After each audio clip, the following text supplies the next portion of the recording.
Ho, and welcome to the Powerbotch Podcast. We are your hosts. My name is John, and I'm joined by Freed. The fraud one. My pleasure. How's it going, buddy? It's You not ready too for some bad. wrestling? It's not bad. I want to talk some wrestling. I got a hankering for it, Freed. A hankering for it. I can't tell you how much, but a lot. A lot. We got some stuff to talk about. I almost said the S word. I managed to catch myself. I'm so excited. That's how excited I am. I almost said the S word. Are we actually live? Because I can't see. Live. We're actually live. I have a feed telling me we're live. Interesting. Cool. Is it behind by a few seconds? Is that what it is? No, it didn't show up. It usually does show up. Weird. I can assure you that we are most definitely live. Okay. We are live. I can confirm. confirm. So we can get on with the show. But yes. How's your week been though, Freed? Have you been keeping well, my friend? Dude, working out like crazy. You getting that off of that Gerfon? You getting Gerfon for us? I want to see. I got a request for you, right? I want a week-on-week Gerf level measurement. We're going to do level of Gerf measurement live on stream, right? We're going to get the tape out. I want you to show the pythons, and I want to see. Well, each week we'll just get a lovely little bit of tape where we'll measure them, show your Gerf rating every week. Well, technically, I want to lose some athletic girth and then build up some real athletic girth. So. Okay, I like your style. So you're you're cutting so you can bulk. Oh yeah. See, I know the terms. You need to just try to rebuild. You know. Yeah. A famous one-eyed man told me that a few years ago when he was going for a championship, but then he ended up just being a bit of a prat on social media. Anyway. How about we start with a bang and talk about Dynamite? Yes, let's get on it, sir. I will switch over to our Dynamite mode and get us out of the intro. Oh, bam, look at that. AEW review time. Oh, do you want me to start, sir? Would you like to start? Oh, please go ahead. Well, we have an interesting, fast, hot, loosey-goosey intro. There's no such thing as promos in this world. We just get to the action. It is the Cody Rhodes versus the Mystery Challenger match, and we find out very quickly that it's Mr. Eddie Kingston from the formerly the NWA, if I remember correctly, but also known quite well on the indies. And he cuts a fiery promo, just absolutely lancing Cody, which has shades of his previous promo in ICW, where he says all Mr. Cody is doing is fighting kids for the championship, and he's going to have to fight a real man now. And he goats Mr. Cody into a no DQ match, which, you know what? It's just showing the less than calm nature Cody has been shown over the few weeks. We're building on this idea that he's a bit too impulsive, he's a bit too cocky, and he's maybe letting himself get a little bit full of himself, which is starting to really show through on this here. And Eddie has goaded him into it. I had to think for a second. Did I say his name wrong there? I didn't. Question? Yes. Why is everybody online saying that he goaded him into this match? Because he literally said he talked to Tony Khan before the match, and Tony Khan agreed to make this a no disqualifications match. Only if Cody agreed to it, though. Oh, okay, I missed that part. Because in my mind, this made the following better, because he said, and your boss is paying me to do this. That was a badass line. That was a very badass line. So that's where the lost bit of information was. But like Cody had to agree to the match. That shows why. That's why I'm saying he's being impulsive and he's being a little bit too fiery. And it's starting to show that Cody is maybe not the cool, calm, collective wrestler that we've been known for the last wee while. He's starting to get a little bit frayed around the edges. Good match overall. We start with a lot of chops. It's a lot of back and forward. But Cody takes it with the Dusty Special. But then it sort of just degrades down to pretty grim stuff. Like there's a part where Eddie's pulling back some of the mats at the side of the ring, ready to kind of just drop Cody on unprotected ground. But he manages to get out of that there easy enough and makes sure that Eddie actually feels the brunt of that there blow. But I find it was a really chop heavy match. It seems like there was a lot of chops going on here. Just a clack, clack, clack every so often. What do you think? Did you notice there was just like a heavy amount of just sheer like striking rather than actual maneuvers? Yeah, I think they were going for this like striking match, this brawling match, kind of like kind of like a street fight. That's what they were going with. I mean, going back to the promo, Kingston Cut, he's from the streets, is what he said. So he's kind of dragging the rich boy into his world. Yeah, Is kind of what I got from it. yeah, you're 100% right. And you can see that as well because he uses dirty tactics. Like, he's not above a low blow. He's not above an eye poke, an eye gouge. He's not above these blatantly illegal tactics because it's no DQ, so it's technically not illegal. And he's just doing this here. And then we get to the part where, and I can't believe they done this on TV. Neither could I. I thought that was impossible to do in these times. But they brought out thumbtacks, and I looked at it. I was like, are we watching IFW? Is it like 1997 and we're watching IFW? What is this? What in Christ is this? But sure, thumbtacks come out and it's a big, sickly power bomb into the thumbtacks, and you can just see Cody's back is just absorbed a substantial amount of those tacks, as well as his like elbow and his forearm as well. Like he was just kicked in that there, and those tacks just don't affect him. They're going to affect Eddie as well, but not to the same amount. But like any sort of like maneuver that happens on the ground, they're just getting covered at that point, you know? Like you can't, once tacks go on the ground, you can't get rid of them. All those people who claim on the internet that stepping on Legos on the floor is the most painful thing, take a back bump into thumbtacks. I dare you. I have to ask, Frieda, if you in your short time as a wrestling professional, did you no, never a thumbtack. But let me just ask. You never know. Maybe when you're putting bodies to mats, maybe you may have got yourself into a thumbtack bump much. I don't know. I have to ask these questions. The inquisitive nature of my journalism, right? Well, It took you off guard there, didn't it? Nah, you're fine. You're a great journalist, and I appreciate it. I love you for that. But yes, but yeah, we see Cody though kind of starts working on the leg, and even then, like Eddie's leg gets a bit kind of like damaged, and he's selling it really feckin' well, like really good. And Cody takes advantage of this here, getting him into the figure four, and it was a figure four again. And why I say this here about the tacks that even Eddie gets some of these tacks, it was a figure four onto the thumbtacks as well. So technically, Eddie's getting some of these thumbtacks in his back as well, maybe his legs, maybe his arms. So like, you know, you just think of the pressure on that damaged leg plus the thumbtacks that are just kind of just nipping at your back and your arms and whatnot, and you're trying to like you're trying to shuffle away, you're trying to escape, maybe grab ropes. Now you're just getting more thumbtacks, so you're just it's just more pain. Really almost like one tactic that went back on himself, which I was it's kind of like I wouldn't want to say buyer's remorse, but like kind of like instant karma in that sense. It's like, yeah, you just powerbombed Cody in these, but now you've just created a really painful escape to try and get out of the submission, which he doesn't get out of, and Cody ends up winning and retaining the belt. Overall, I thought it was a good match. Again, shocking, because who was expecting thumbtacks? I fucking wasn't. You weren't. Nope. Not on this day and age on TV.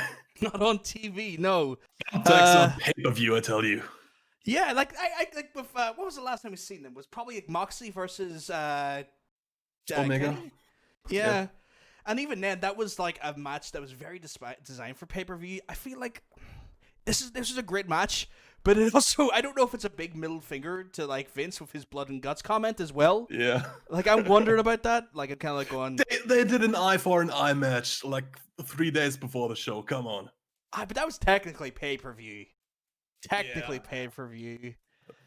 But they are more blood and guts. Come on. Yeah, I know. I mean, I'm not against it. I loved it. I'm just saying, you know, I feel like A, it gives Vince ammo, but B, it's kind of like a finger to Vince because like we'll just do what we want and our network likes us for it. Yeah. Like you can't scare our network. Our network approved this. Yeah, maybe. You know, that's just me kind of getting the grit into them, you know. Well, overall, I wasn't too hot on the match, but great promo from Eddie Kingston to introduce his character, get him over. Um, will be interesting to see if they use him in the future going forward, or if that was just a one-off. A lot of people like petitioning for AEW to sign him right now. And I think they have to be very careful. They've spoke about how they have been able to be profitable in year one, which is unheard of in a wrestling business, in a wrestling company. And while we love these wrestlers, we don't need more wrestlers that are on the roster that are not working. We need to start giving the guys who haven't been working a chance to work. We don't need to keep signing people. We need to utilize the talent we have. Don't let AEW become another WCW. Yeah, and that's the fear. That is the fear. But I think Tony is smart enough not to. I think he'll bring them in on a one-off appearance fee, which is great because it spikes the ratings, it gives us something to look at, and it gives a payday for these indie guys. But let's be very careful with who our signings are.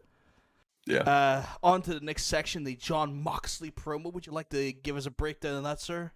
Yeah, well, Moxley compliments Taz for throwing in the towel in the match last week, because Moxley says, yeah, he could have destroyed that arm. He could have put Brian Cage on the bench for 6-7 months. So it was a really smart decision of Taz to do that. Like, really short promo, just building on the match last week, continuing the feud a little bit. We will get a little bit more of that later on in the show. Do you have anything to add to that? Yeah, no, I think you hit it dead on. It was kind of like, it was just cleanup, really, wasn't it? It was just cleanup. It done its job. It was very in character. You can't really complain about it. It was a promo. It was decent. I can't fault it. Then I believe we have the MJF versus Griff Garrison. Yes. Do you want to take us through this, sir? Yeah, let's keep it short and sweet. Well, MJF cuts a promo before the match, and he compares Griff Garrison to, or he calls him Jungle Man because he looks like a taller Jungle Boy. Good observation. He mocks him. On the Titantron for Griff Garrison, it always says Ivy League MVP, and MJF mocks him, says he's a jobber basically, and he's standing in front of an undefeated man. Yeah, and this is when Griff shoots back, tells him, "Yeah, you're not undefeated. You lost in a tag match 2 weeks ago." And this is when MJF just something in his brain just clicks, and he just beats Griff Garrison up, beats him up. He gets a mic, and he starts berating Griff Garrison, and he tries to force him to say that MJF is indeed undefeated, and he just punches him until he finally utters those words. And that's all MJF needed. He puts on the Heat Seeker, and he gets the 1, 2, 3. Kind of an interesting take on the job match, I think. Because let's face it, this was a squash match, but it was more of an angle than a match. It was a creative way to do the angle.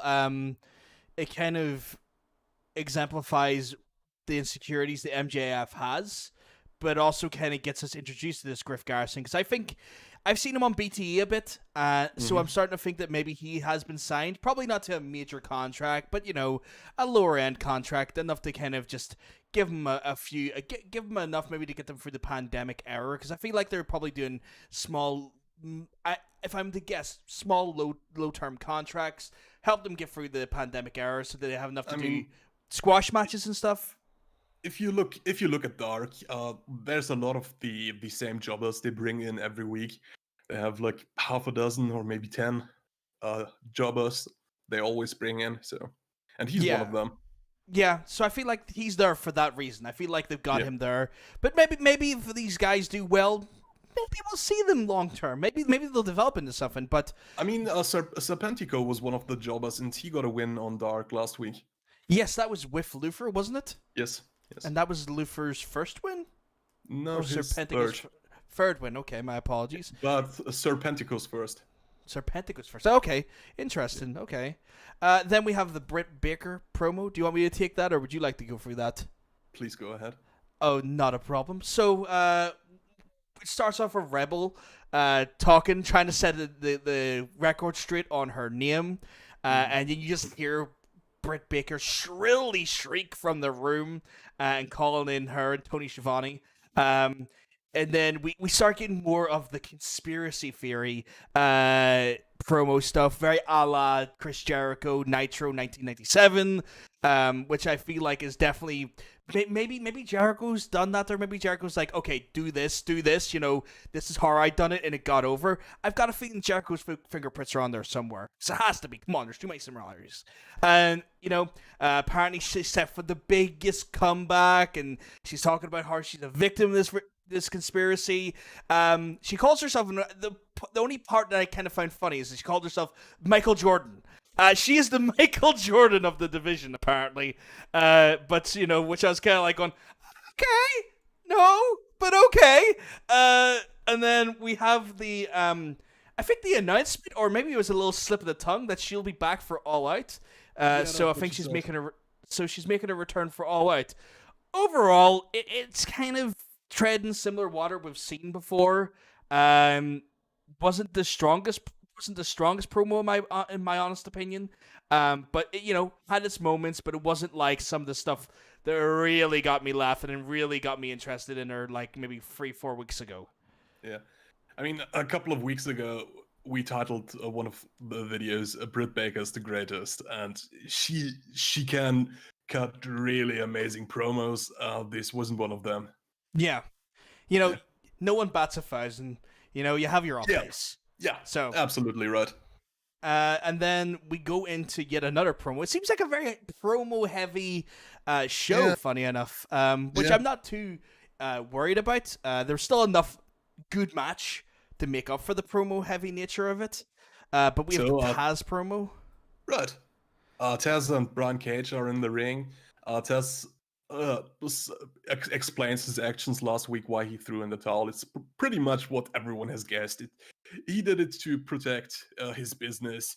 He couldn't risk Brian Cage getting injured and sidelined for a couple of months. It was a business decision to protect Cage from injury. And the important thing is Cage will never be in that position ever again. They will make sure of that. And as it stands now, Cage hasn't tapped. He wasn't going to tap. In fact, Brian Cage cannot tap. I think it was a really cool promo to keep him strong. Yeah. It's a good follow-up to the finish last week. We talked about how throwing in the towel kept Cage strong. I really like this booking decision. And this keeps Cage looking even better in the feed, I think. Yeah, because at this point, like, it's the whole idea of he is just too brutal. You could break his arm, he's still coming after you, Real ravenous, really, really chaotic, almost just unnerving. Like a machine. A machine doesn't feel pain. I like that. Right. That nuance, right? It's right. There's a beautiful savagery in it. Yeah. And after the promo, Darby Allin comes out. And Ricky Stark attacks him.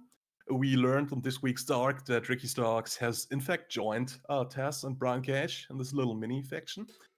And Stark clotheslines Darby Allin from behind.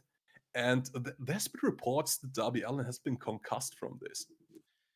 Yeah. I just read that this morning as well, which is worrying because they've got I want to say a tornado tag match booked for next week. Yeah. So, and that comes off the back of Mr. Moxley appearing out of nowhere to make the save. Well, I wanted to say apparently he has been concussed by the attack by Ricky Starks, which is followed up by Brian Cage powerbombing him on the ramp and then giving him another big powerbomb, throwing him over the ropes to the center of the ring. If you have a concussion, that's not good for you. No, yeah, because you can't control your neck, you can't control your head. You're swimming at that point. Your head's in La La Land. I think this is the first. I think this is where we're going to start seeing hard AEW handles concussions. They're now being handled very well in the WWE, given Chris Benoit and what happened with him many Yeah. years ago. You know, it's one of those I mean, situations. if Darby Allin is concussed, it wasn't officially confirmed. Yeah, not officially confirmed, but we'll see. We'll see. Yeah. AEW have been quite good about being forward about Yep. what they're dealing with. They haven't tried to elude or make their guys work when they're not well. They are very good about keeping their guys safe. So we'll Right. see. Hopefully So we'll know yeah, more. yeah. So yeah, Starks and Cage get the skateboard. They want to beat up Darby Allin more, and this is when Mox comes running through the crowd, or not the crowd there, through the whatever The it's called. the imaginary audience. Yes, and he has a baseball bat wrapped in barbed wire, and uh, the heels take their leave, and it is announced we will get, like you alluded to earlier, a tornado tag team match between Darby Allin and John Moxley versus Brian Cage and Ricky Starks. Could be a really fun match. Definitely with the people involved, I think it has the potential to be phenomenal. We just hope, like, fingers crossed, that it goes ahead, because it's a match I want to see. I definitely want to see that match. Yeah. Then we get a major announcement right after that there is a AEW Women's Tag Team Tournament announced, Mhm. which I find shocking, if I'm honest, because there's not been much women on the show for the last while, and now they have a whole feckin' tournament of them. Yep. And Brandy Rhodes and Ellie have been building this on Dark a little bit, because they're like the only women's tag team right now.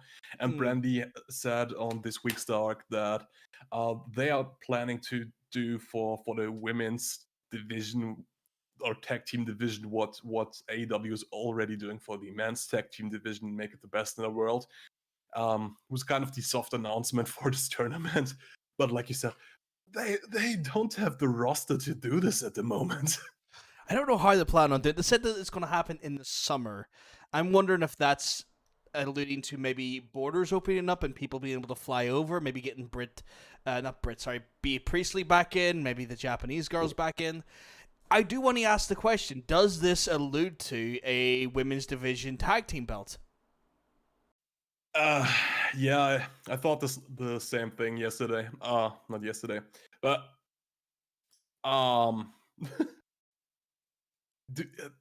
they don't have the division right now for a belt. It's like the same problem WWE had when they introduced the belt, right?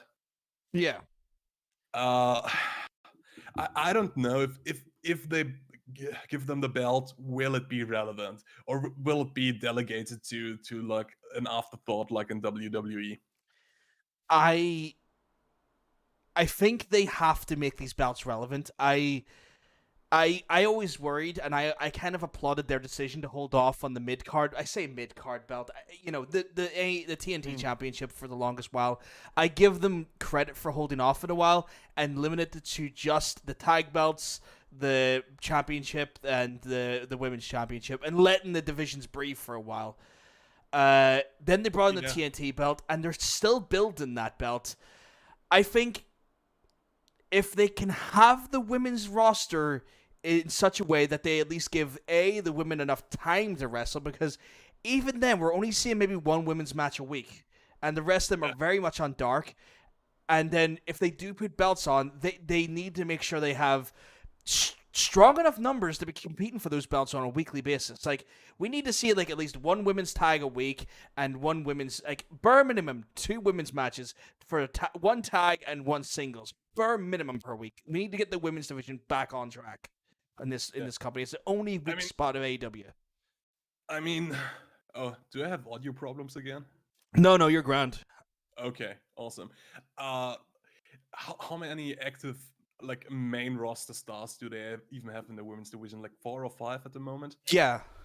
I mean, I think maybe the one of the matches later has alluded to 2 new additions, but we'll get into that a little bit later. Yeah, they have, on the jobber side they have like 4 or 5 more. Yeah. Yeah. It's not 16 women they need for the tournament. No, it's certainly not. And maybe there's been some signings that have happened that we're not aware of. Yeah, could Maybe be. that maybe this women's tag team tournament is them taking point in building that roster again. Maybe that's what that is. But we'll see. I'm speculating, but I don't know. Then we go on to the next match, though. We'll get on to something we do want to talk about. The next match. And I'm going to let you take this because I know you've been much excited by this match. You want to take us through the match?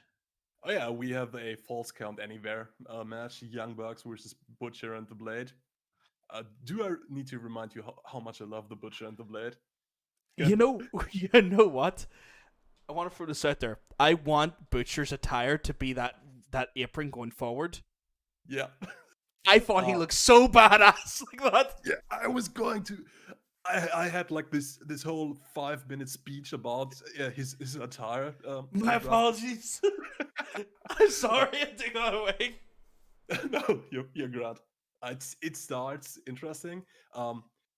It's a Falls Count Anywhere match, but the Bucks are like, we don't want to stop this in the ring. We're gonna look for the Butcher and the Blade backstage, and they walk into this kitchen-like area, and the Butcher and the Blade stand behind the table, and they're actually butchering some meat.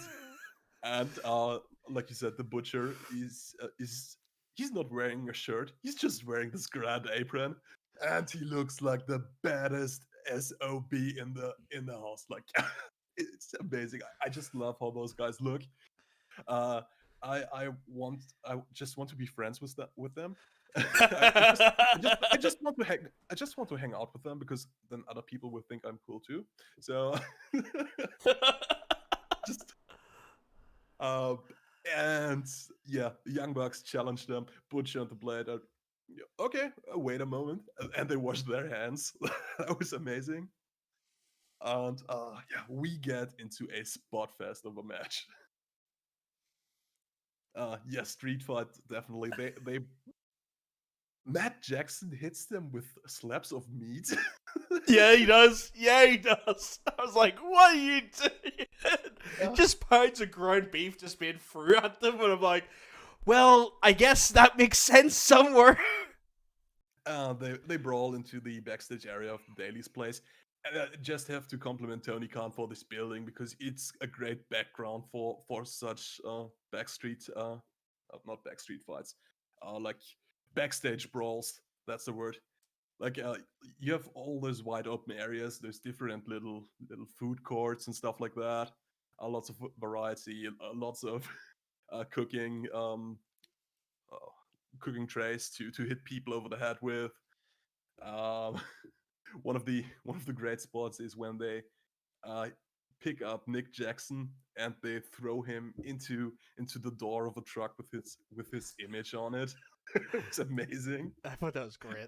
And of course, right before they went to commercial, the Bucks stereo super kick the Blade onto an escalator. He rides the escalator upwards.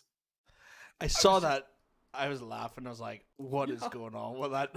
I was hoping as soon as we came back from commercials, he would be on the downwards escalator, riding down.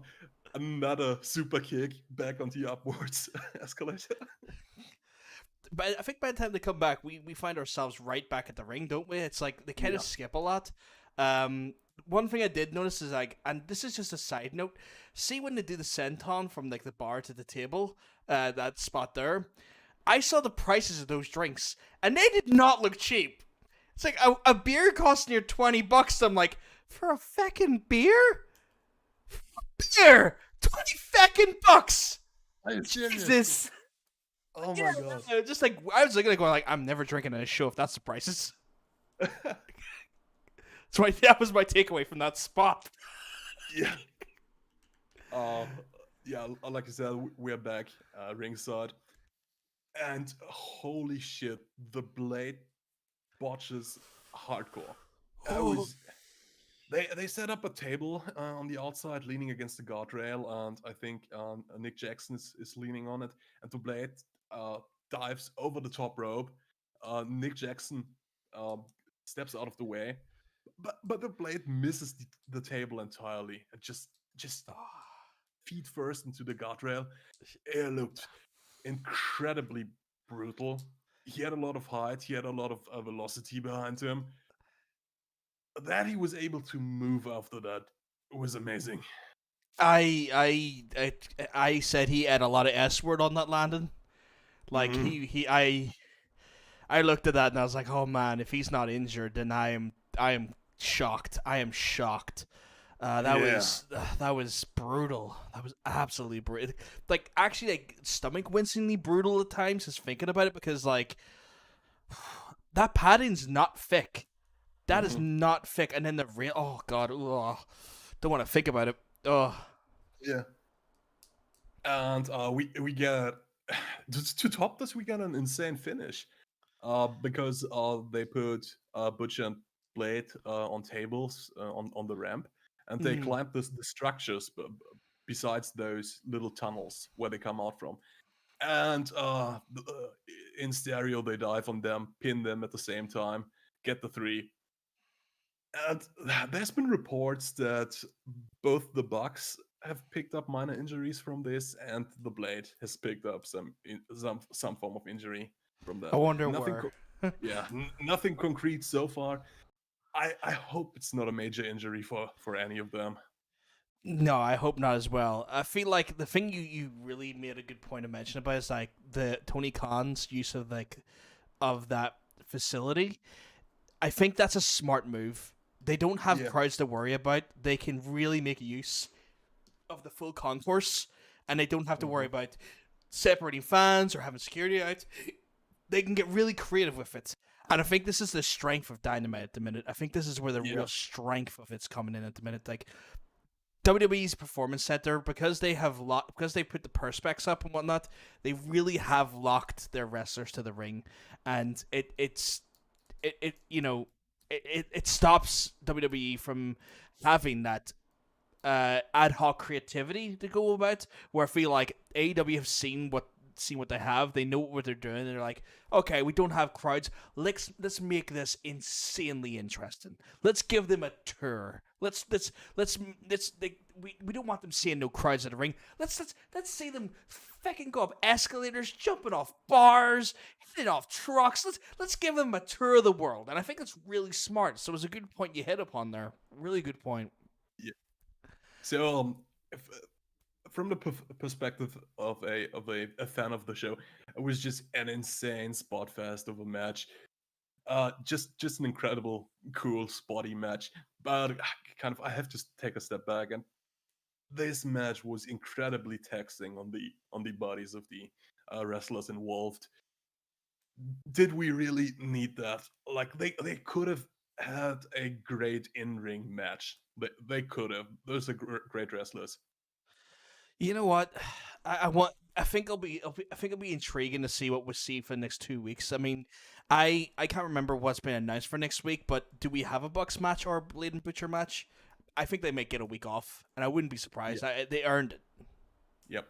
I don't think there's no match announced for them. So there you go. Then that's it. So, I mean, Uh, at least they are let pacing me themselves double check well. this. Okay. Why you double check that there? We have the Lance Archer promo that comes up next, and the Lance Archer promo is a real standard affair for the most part. They get caught off by Marvez quite quickly, and Marvez is not exactly the most let's say tactful of people when he's trying to get Jake the Snake Roberts' attention. Kind of pisses him off a little bit. So Alex Marvez asks them how they're doing and how they're feeling, and then next thing you know, Lance grabs him, brings him to the pretty much the locker rooms, and next thing you know, Lance is just absolutely demolishing these jobbers. Like we've seen, like it just seems like AEW has mastered making jobbers look like feckin' jobbers. They are the jobberiest jobbers in the world. There's one person getting slung into what looked like I think a mirror between one of the slats of the changing rooms. One gets free into the ceiling, and the ceiling tile comes down on top of him, and then another one gets stuck in the bin. And then Lance kind of like starts like muttering, and Jake for this whole thing saying he's getting fed up of seeing Lance being forgotten about, forgetting about Lance's like wasting their time, and they're not giving them any attention or any matches, and the frustration's building. An effective promo. Also, jobberiest jobbers I've ever seen job. It was insane. It was funny. I found it funny. I didn't find it as intimidating as probably wanted me to think about it. I just thought it was hilarious at one points, you know. But it got its job done. It done what it needed to do. They threw a man through the ceiling. I'm happy with that. How could you not laugh at that? And then we have the Demonte versus Ivelisse match. So we're finally seeing some fresh new characters on Dynamite when it comes to the female division. I'm pretty sure Demonte might have been part of LAX and TNA or Impact or whatever it's called, because there was some branding on. I'm not too familiar with that version of LAX, but there was some LAX branding on her ring attire, which I noticed. So I'm wondering if that is the case. I'll need to double check that. They brought that up on commentary. I did not notice that. My apologies. Thank you very much for clarifying. You know Excalibur. He's a walking wrestling encyclopedia. Yeah. So we do. So then there's actually technically a history with her, Santana and Ortiz. Then technically, because they were part of LAX in the middle of Impact as well, which is interesting. Could that be the first? This is me purely speculating. Could that be a female addition to the Inner Circle at some point because of that familiarity? Because of the previous relationships there? I don't think they need new members. She might get affiliated with Santana and Ortiz when the Inner Circle breaks up, but as the group is right now, I don't think they need an addition. That's a fair point. That's a fair point. Strong start though. There was really no messing around with this match. Ivelisse takes the advantage. A lot of sort of cheap talk at each other, gabbing. But big problems that we had during that match was the amount of promos cut during the match when we're trying to watch the match. And don't get me wrong, it's not like they took the match completely off our screens. But I don't need a promo in a match of two people who are just literally having their first match. I don't need to see a promo from Big Swole. I can see that after the feckin' match, or I can see it before the feckin' match. Don't take me away from someone's debut match. Two people's debut matches. That was really, really inconsiderate, which makes me think that AEW need to stop thinking as their women's division as a feckin' afterthought. Because I get it, they were trying to put other women over, but let them breathe. Let them have the match.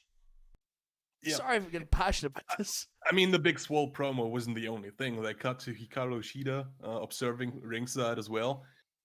Like you said, all they put all their women's stuff into this 5-minute segment. They couldn't even. Okay, technically we had the Britt Baker promo earlier. Okay, but like, they have to cram all the other segments into this match as well. Like. Give them another 5 minutes somewhere else. You know what this is going to happen? They're going to get to the point where they're going to have their own women's evolution thing happen to them. They're going that way. Like, don't get me wrong. They're not anywhere near the Bra and Patty's matches of the 90s, but they need to start giving these girls the time to have their own matches, to have their own builds, to have their own space to breathe and their angles to grow properly. Mm-hmm. Otherwise, it's just going to literally seem like it's an afterthought and that they're just being shoehorned in for the credit and not necessarily the desire, And it's really frustrating because I was getting into the match. Like, don't get me wrong, a lot of chopping, a lot of back and forth, but I was getting to know these girls. I've never watched them before. I was trying to see what their style's about, what they're come from. What was there some, because I know one is Puerto Rican, so I was like, well, is there anything that they're coming in with, like, maybe, and what I think maybe is Ivelisse like Mexican, so maybe it could be like a luchador style there, maybe, or the both came out with a Puerto Rican flag. So both Puerto Rican then. My apologies if we're misidentifying there. I think. Okay. So, like, I was hoping to see what their styles were going to bring to the match, but, like, I can't see that if you're cutting to a promo, and I can't see that if you're cutting to someone that's watching the damn show. I get it, they're trying to build the angle, because what ends up happening is that we have, like, it starts getting really aggressive. There's a grit powerbomb by Ivelisse into a pin attempt, which then it turns into an additional scuffle, and then Demonte ends up taking an inside cradle reversal for the win. And So I get why they done the kind of a little bit of the focus on Hikaru Shida, because they have now built for a match next week with Hikaru Shida versus Demonte, and I Mhm. get that, but it seems too fast shotted to me. Like it didn't breathe enough. Like, why is she suddenly getting a title match? Yeah, Is there no one else that could have earned a title match before her? It's only one that's match. that's building on what Shida said last week in her little promo. She said she's willing to fight like anyone. They have to prove themselves first, and this was kind of their match because I mean, who else is there? They suspended Big Swole. That's their Yeah, own doing. Uh, she just fought Nyla Rose. Should she fight Nyla Rose again? Who else is there? Abaddon. Penelope Ford. Yeah, Abaddon. They haven't used her in a while. She's on Dark next week. She's on Dark next week. She had a match against Anna Jay 2 weeks ago, I think it was, or maybe 3 weeks ago. Like, Abaddon has at least had an on Dynamite match. We know who Abaddon is by this point, and technically she will have had more wins than Demonte. So why the fuck is it not Abaddon? Maybe they want to build Abaddon and don't want her to lose her first title match. That's the only reason I could give. Maybe, but it just But then they should feature Abaddon. yeah, they should feature Abaddon more, give Abaddon more amazing matches, and like it just destroy. Even if it's just jobber fest, let us see more Abaddon. Because when me and you saw Abaddon, we were like, "What is this? Who is this? This is insane!" Like we were enamored by that whole angle because like it was nothing like we'd seen before. And I feel like they're missing a trick there. I feel like they're really missing a trick there. We go on to Let me just give you some fact checking. Ivelisse is in fact Puerto Rican, and the Bucks and Butcher and Blades have the night off next week. okay, brilliant. Thank you very much for that clarification. Absolute star you are. Makes sense. The guys need a week off after that insanity, Yeah. as well as that, as well So as the Bucks. next up, we got Five, aka Alan Angels from the Dark Order versus Hangman Adam Page. Um, yeah, Dark Order, of course, accompanying Five, but suspicious by his absence, Brody Lee. Mm-hmm. Yeah, Page has a very quick match with Five. It's like your a better squash match. Like Five gets a little bit of offensive in, but Page doesn't even use his finisher. He uses almost a razor's edge like power bomb Yeah, to that shocked pin me. him. Well, I think it was to put Page over. Like this guy doesn't even deserve his finisher. He can beat him with another good move. Mm. Fair, But fair. the really interesting thing is what happens after the match because Evil Uno is just standing there shaking his head. And this is when Mr. Brody Lee and Colt Cabana come out. And Brody Lee gets into the ring, says he's been very impressed by the talent of Hangman Adam Page. However, he's not impressed by his lack of friends and lack of a partner when he's in immediate danger. And Brody Lee Mm. is not threatening Adam Page. No, no, no. But, like the Dark Order could offer him a lot of protection if he joins. Page just says, nah, he's not ready to join a cult right now. Brody, okay, you made your bet, now lay in it. Goes out, gives Evil Uno some instructions, and then I like this fact. He puts his arm around Colt Cabana and walks him off stage so Colt Cabana doesn't have to see what comes next. He's still in the honeymoon phase with the cult. He doesn't need to see a group beat down right now. Yeah, really smart, really good psychology and storytelling there. That was the little nuances that I have to say I was quite enamored with as well. Yeah. And yeah, Dark Order get into the ring. Page fights them off at first, but they have the numbers advantage. Beat him down. And then who comes to make the save? FTR rush the ring. They have this beer cooler with them, and they friggin' break it over 3 and 4. That was I saw that. That was wild. yeah. They get into the ring, clean house, and then there suddenly appears Kenny Omega, who um, might have come running from this mysterious locker room that's 5 minutes away. JR explained this a couple of weeks ago. Mm. Yeah. So Omega looks at FTR. He looks very conflicted over this whole mess. FTR give Paige a drink. Paige is very very happy. He doesn't even seem to consider Omega right now. Yeah, yeah. I think he was like really excited about the beer, uh, which is very in He was character.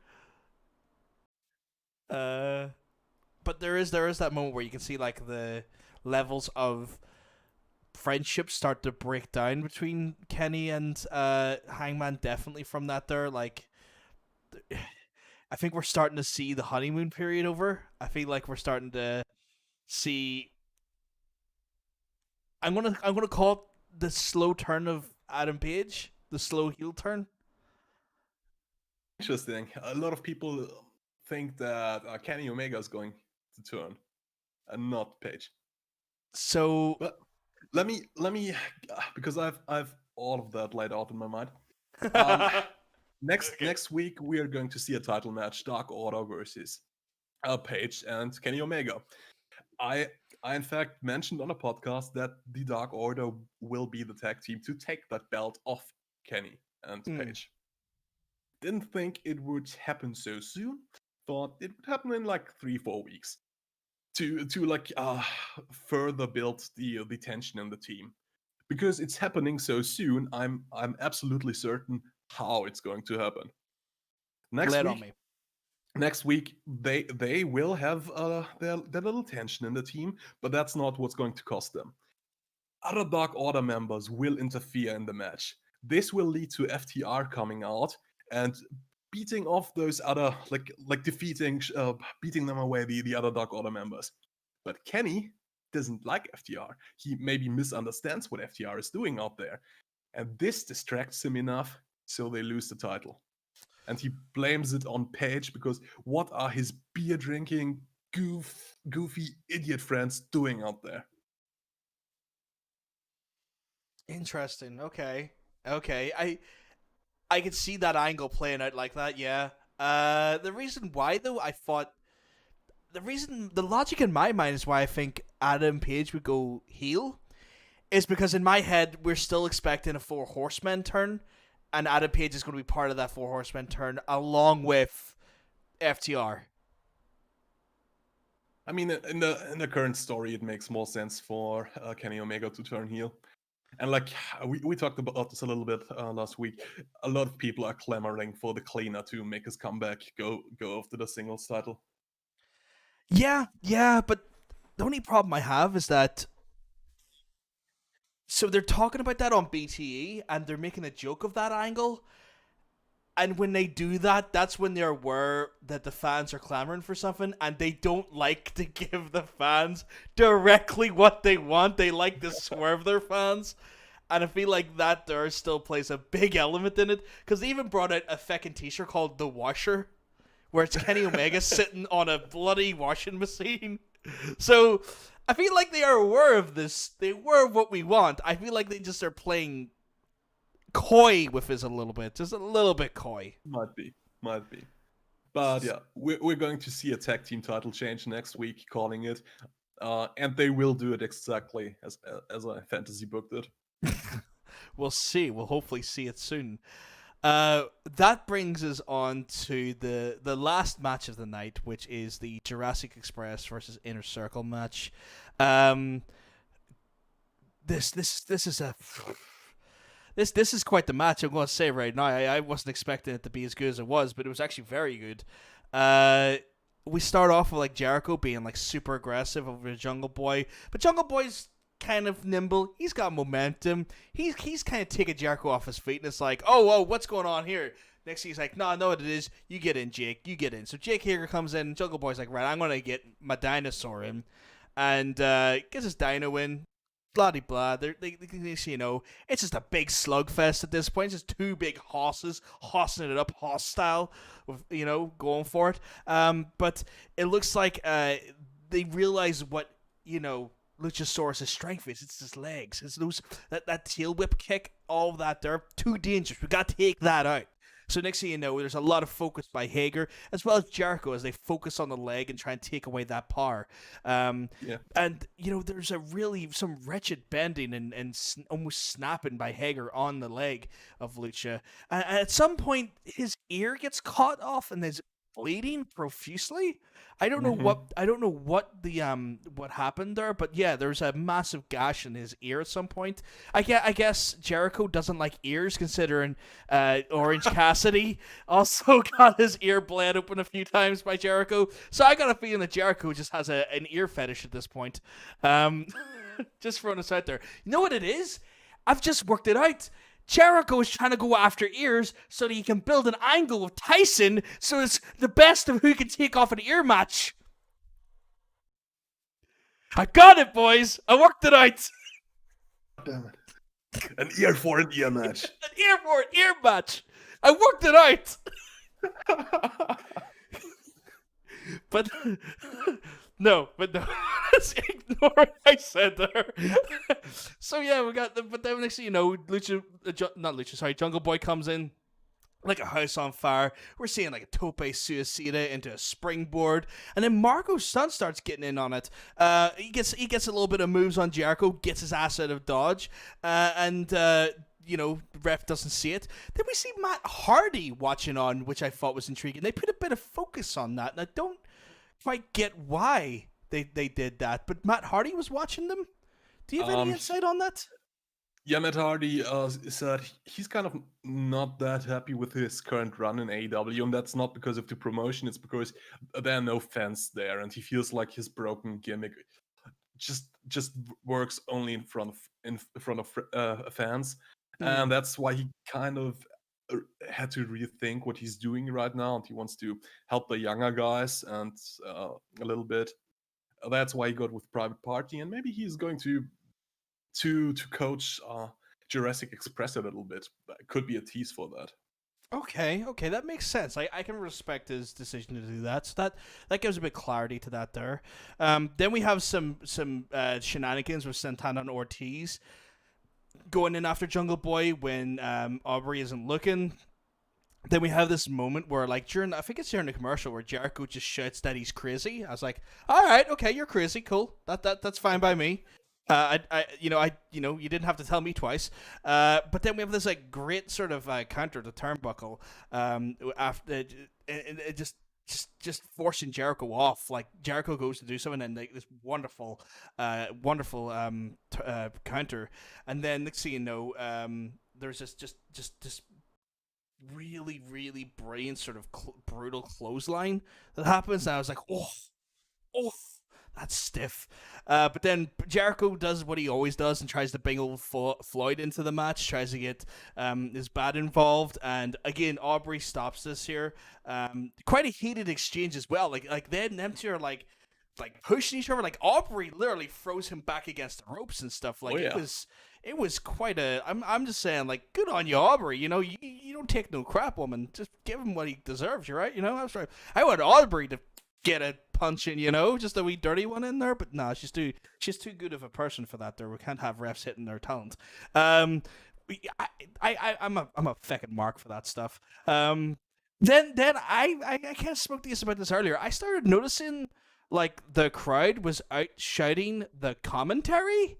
And I was struggling for like, and it was just this point of the match for like a good 20 seconds. I couldn't hear Excalibur or Jim Ross that well. And then I started going, are they fucking crowd sweetening? Are they fucking crowd sweetening? That's fucking, God damn, are they doing the crowd? Oh, God damn it, don't crowd sweeten. I was like, please don't be doing that. I don't think they have, but it worried me. I mean, like I told you before the show, I didn't notice it if they did, and I didn't have time to fact check it. So, but I don't think AEW would be doing this right now. But I hope not. Who knows? Yeah. And then next thing you know, there was pretty much a double backdrop reversed into a DDT by Jungle Boy, and next thing you know, Luchasaurus is back in the ring, and he's bringing the noise right now. He's trying to get the momentum back in. Marco gets involved again, and with a thrust kick, and at least like a thrust kick from Luchasaurus. Jungle Boy intervenes on Proud and Powerful. But next thing you know, Serpentico gets involved out of nowhere with the bat, hits Luchasaurus, and then Luchasaurus gets hit with the code breaker, and Jericho takes the win. And I'm kind of sitting, the commentary's going like, Serpentico's joined the Inner Circle, and I'm kind of like, okay, I guess this makes sense. They are member down. Interesting choice, but okay. Bit weird, but sure. But when I saw this for a second, I thought, oh, that's why they gave him a win on Dark, because he was the first like jobber who they gave a win. It was all building to this, but yeah, it gets clear very, very fast who it really is. Yeah, like next thing you know, like basically all of the Inner Circle's just beating on the Jurassic Express, and I'm along with Serpentico, and we're sitting here going, okay, well, I guess this is a new Inner Circle member. Interesting choice, a fully masked member. Next thing you know, his mask is coming off, and we see none other than Sammy Guevara back in the ring, and it was Sammy Guevara all along. I legit had to check to see if they were actually two different people or not, or if he was wrestling under a mask gimmick. That I actually did that during the week at one point because I wasn't sure if that was the case, because I've heard of wrestlers do that there, where some wrestlers will wrestle as themselves and wrestle under a mask under a different gimmick, and technically get two paychecks and wrestle under two identities. But no, it was Sammy Guevara, and then next thing you know, the best friends, including Orange Cassidy, come out to save them, and that leads to our villainous Inner Circle being scuppered off right into the bleachers, and then ending it with a lovely middle finger to the boys in the ring, which leads to a confirmed match, which is going to be the Inner Circle versus Jurassic Express minus Marco Stunt and the best friends, including Orange Cassidy, for a 10-man tag next week. And if I'm honest, I don't want it.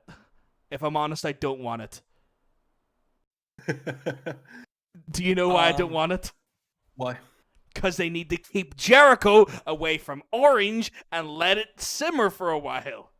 Yeah, I mean, we spoke about overexposing Orange Cassidy last week, but they actually can do this in the 10-man. They probably won't, because it doesn't look like they want to keep them apart. They probably think there's a lot more money in this. I don't see it. I mean, we've spoken about it at length last week. All I can say about just from a match standpoint, it's probably going to be a great match. Oh yeah, it'll be a great match. I just want to breathe. Like I know we were talking about letting angles breathe. That's another angle it needs to breathe. Yeah. Yeah. For next week, a lot of big matches. Title match: Hikaru Shida versus Diamante. Title match: Kenny Omega, Hangman Page versus Dark Order. Cody will defend his TNT title, rumored to be against Warhorse, or confirmed. No. Did you say it was confirmed? That was confirmed on social media, both by the AEW Instagram account and Cody Rhodes. Cool. And John Moxley and Darby Allin in a tornado tag versus Brian Cage and Ricky Starks. If he's fine. Yeah. If Darby Allin is fine. It's gonna be a cool card. I'm really looking forward to the tag team title match. Yeah, same here. I think that if we get that match, it's gonna be a stellar match. Overall, though, when it comes to matches, what would you give the rating for this week's Dynamite, my friend? I've been struggling just watching the show. I didn't feel as hyped as I had been for the last couple of shows. I'm probably too negative when I give it a 2 out of 5, because the Street Fight Wars, the Falls Count Anywhere match was kind of a cool match, and I think it lifted it to a 3 out of 5 for me. I would say a 3 out of 5 definitely as well. The reason why is because I've still got gripes around that Evil Ace and Diamante match. I feel like that really annoyed me. Like that, if they had to just let that match breathe, maybe a 3.5. There was also just a few things that just too promo heavy at one point. We went from promo to promo to promo, and I feel like they need to spread them out a little bit more. Let that again. Let the promos like. I don't need to see 20 minutes back to back of promos, and I feel like that it doesn't harm it, but it just kind of, I'm here to watch wrestling as well. I know you're trying to get angles over, but let me see some matches. Like, tell some story by letting them hit each other. Yeah, and a lot of the matches on this week's episode just didn't do it for me. Like the MJF match was more of an angle. It was okay, but it wasn't great. The women's match we talked about is the opener. It was an okay match. It wasn't a great match. Main event, it was good, but it wasn't great. Like Yeah. a lot of mediocre matches, except the Falls Count Anywhere. I feel like. Yeah, and I get it. They came off Fight for the Fallen, so they are, kind of recovering from that there. Sure. Not it's not every single episode can be great.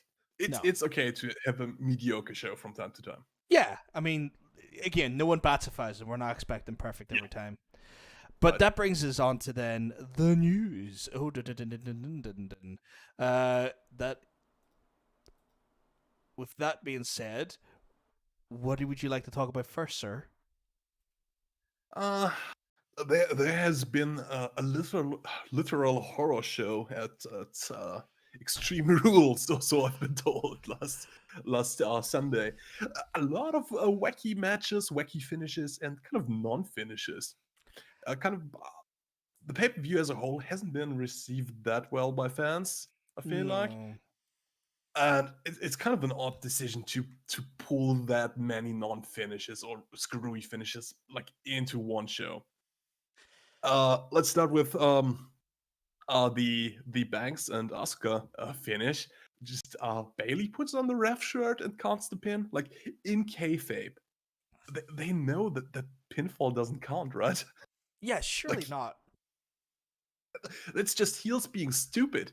And shouldn't another ref after Bailey counts 2-3 and they ring the bell, shouldn't another ref come out and say, "Hey, the match isn't over. You don't have any authority." Yeah, it's not an official, right? Like, it's called official for a reason. It's just it makes the heels look really stupid. I mean, they had their beat, and then they lost by forfeit.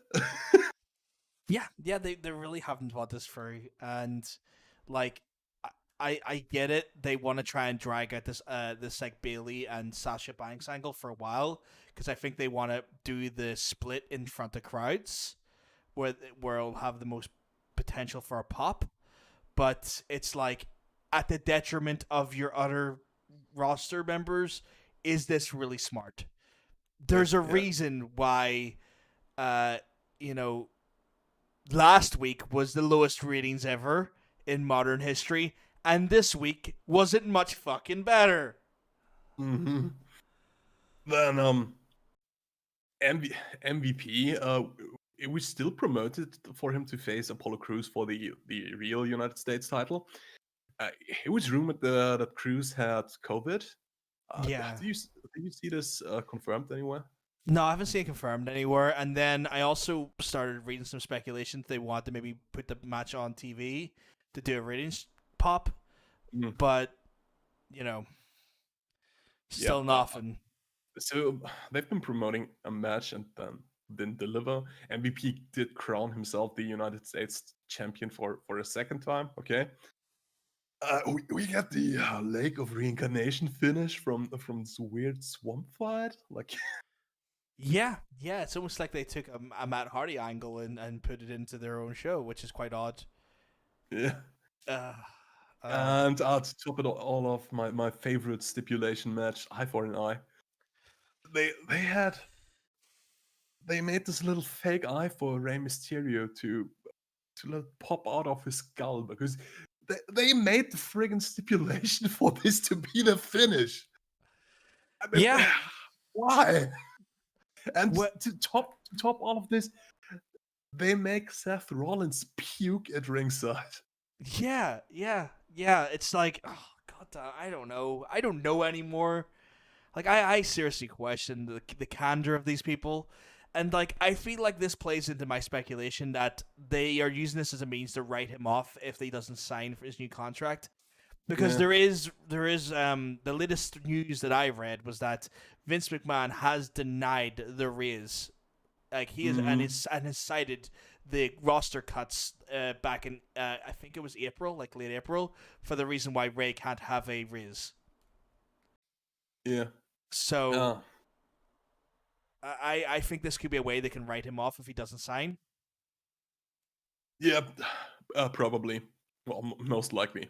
But still, what do you need to take to come up with this kind of stipulation and this kind of finish? Like, I will never let go of that. It was wild. A lot of wild, wacky wrestling at WWE. That's what WWE stands for, in fact. Wild, wacky wrestling. Well, that's WWW. Wild Wacky Entertainment. Yeah, there we go. Wild Wacky Entertainment. You heard it here, guys. God, yeah. It seems like, as well as this here, WWE are not done with their nostalgia popping. Even though that's proved to not be a ratings draw after a while, they are talking about bringing back the old faction from old called the Nation of Domination. They even had Ron Simmons backstage at one point. Apparently, Mark Henry was backstage as well, but they didn't use him. Oh, weird. Okay. So they plan on bringing the faction back, which I think is an interesting angle. But also, is this name capitalizing on a very sensitive topic that's happened in America in the last few months? Or am I just being that guy? No. People have been speculating, and I've seen reports that they didn't pull off the angle on Monday because, like, saner minds apparently have prevailed backstage, and maybe he got into Vince's ear telling him might not be the most sensitive thing to do right now. Yes, and like, again, there's a lot of upheaval and still a lot of hurt happening right now in the real world. Let's not cash in on that in a wrestling angle. Let's show some sort of decorum here.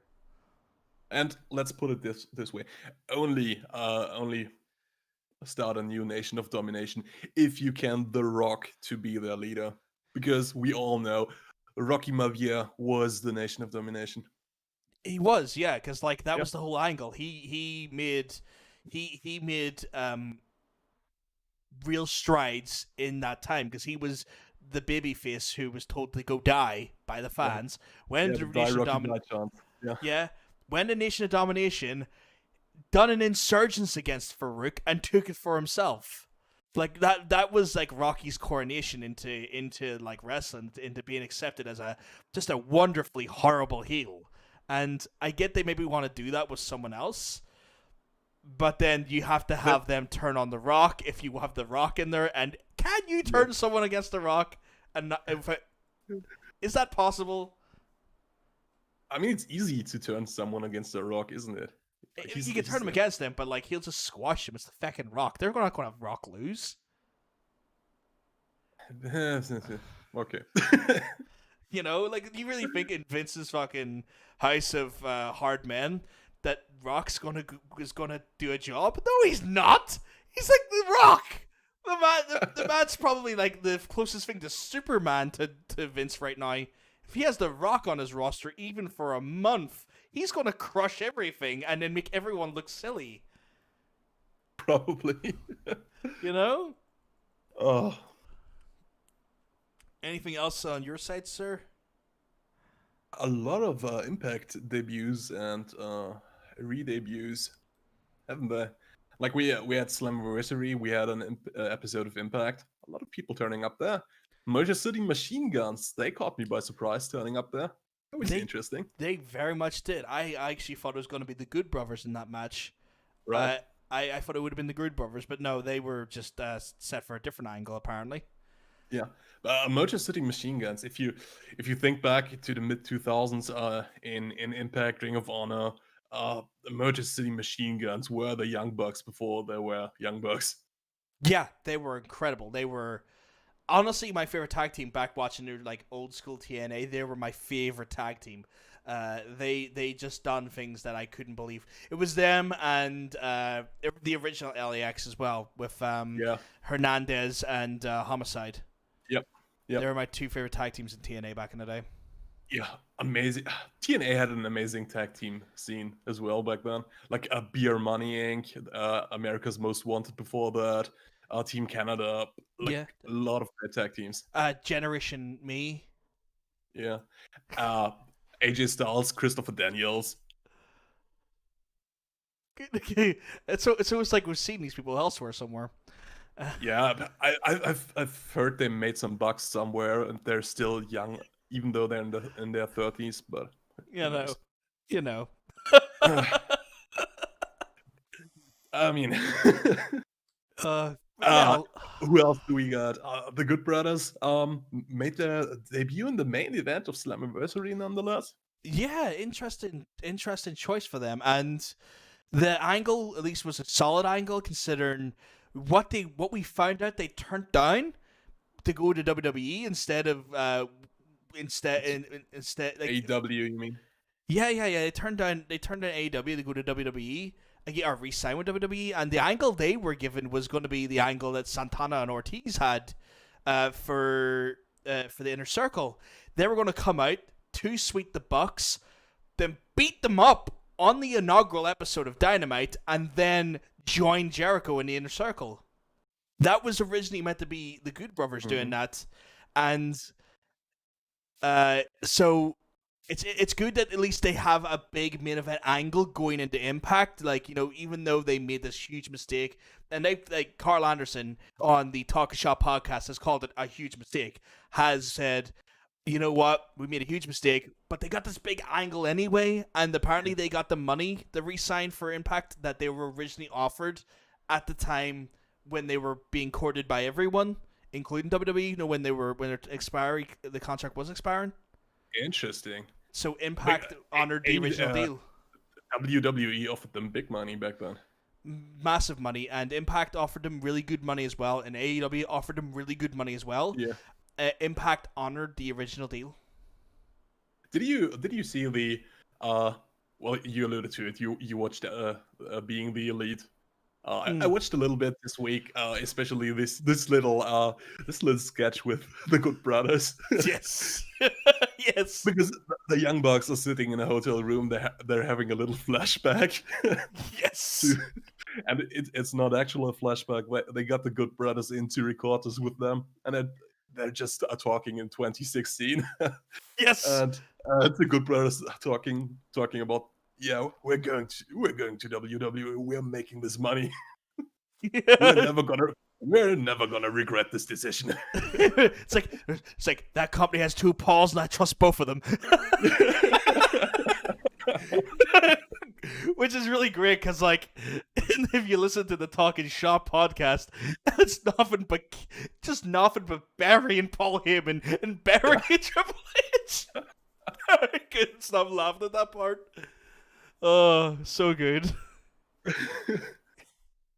Who else have you got? We got EC3. We talked about him last week. Eric Young. I'm happy he's not super Eric, but insane, scary, serious Eric Young. That's cool. We got athletic, girthy Heath. He dropped the Slater, but gained some pounds. That's cool. And Kurt Hawkins is set to appear next week. Yes, as part of the Impact TV. Yeah, they showed this little teaser trailer, 10 seconds, where he's got like his face is partly covered and he's got this really intense stare. I It's think gonna be interesting how they treat him, the jobber, the king of the jobbers. I think that this is going to probably make Impact the most exciting Impact has been for some time. Probably, yep. Like They got a lot of press and eyes with Slammiversary. It couldn't have happened at a better time. and is apparently as well, like their social media engagement was the best it's ever been. So we're talking like the most amount of impressions as well as like retweets and likes on Yeah. Twitter when it came to the hashtag. Apparently it was trending worldwide during the show. They apparently they killed it on the social media front. Like they really lit up the world with it. So hopefully this shows a bit of momentum, because while we're big fans of AEW and I'm a massive fan of New Japan and a bit of a fan of ROH. I want to see more wrestling companies do well, because as everyone does well, everyone gets creative and everything becomes incredibly interesting to watch, because they're bartering for your time and money, you know? Yep. What else do we have on our news docket this week, sir? There have been rumors that Evolve and WXW are to be aired on the WWE network, but those rumors have been there in the past. I don't know how much credibility they have. Yeah, there's always been talks about the fact that they are going to be as part of an additional price tier for the WWE network. So the idea of the multi-tiering, and the multi-tiering will include these do you call them indie shows at this point when WWE's in their back pocket, or what do you call them? These developmental or enhancement talent shows? I mean, what's the correct term at this point? Because they're not feckin' indie. If you got the money of WWE in your back pocket, you're not an indie. You're not. What's the term? Subsidiary? Yeah, Subsidiaries of WWE. Yeah, WWE subsidiary. Yeah, it's probably the best way to call it. I mean, if it is there, I think that's great. It can put a lot of eyes in front of WXW, as well as Evolve, that maybe people haven't seen before on the WWE network, and give them more options instead of having to watch Raw and SmackDown, which is honestly, I would love to watch Concrete Drive more than watch those two shows, but sure. So, I mean, more options for those people that can watch some decent wrestling, by all means. I think it's something we have seen coming, considering the purchasing of Evolve and WXW has happened. So it makes sense. They haven't bought WXW. If they put the show on the network, they're probably buying it. Yeah, that's what I'm thinking. So, I mean, I think it's good for the people who are going to watch that, but we'll see how it goes. It's not going to get me to buy the network, if I'm honest. It's really not. There's a lot of stuff that I would like to watch off the network that's just simply not the in-ring product. I'm more interested in like the more candid stuff that's on the network, and I'm now skeptical about their documentaries, because they have a history of whitewashing or enhancing moments, and that I don't like. They will let themselves be comfortably awkward and comfortably in the wrong to a degree, but they'll smooth it over, and I don't like that. So I don't even want it for the documentary series. I'm just fucking burying WWE today, aren't I? Just give me the fucking shovel today. Get in the grave, you bitches, along with the Undertaker, where he should be. You know, I don't know. It's not going to get me to buy the network. Yeah, and I imagine Evolve does too, but WXW has their own streaming service. It's not like you can't watch them. And probably a lot more of the money would go to the actual company if you watched it through that service. But yeah, I think the benefits of being on the network is that you have that exposure from a bigger label. Where, but then again, if WWE buys you, what does exposure really mean to the company itself? it depends if they plan to keep it running as its own entity in Germany.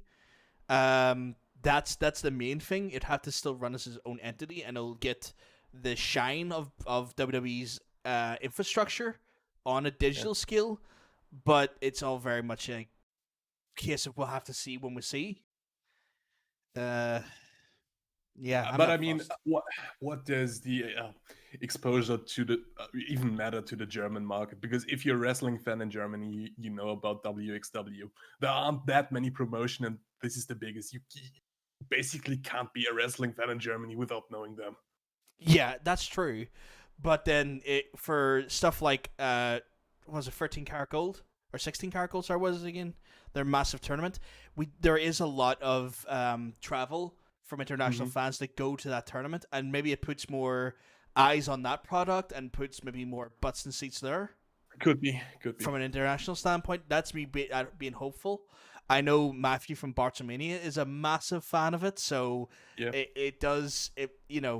There is definitely passionate fans that will travel for that tournament, and maybe this helps with that. Maybe this helps with, help. Maybe WXW then goes outside of its borders. Maybe it goes more into, I don't know what their current touring plans is. Maybe they go into France. Maybe they go into Italy. Maybe they do a few shows in the Nordics, here and there, because they have that exposure to do so. And Europe, with the benefits of the European Union, is free travel, open travel. So these workers can cross these borders and do work in these countries without much legal or infrastructure implications that would stop them.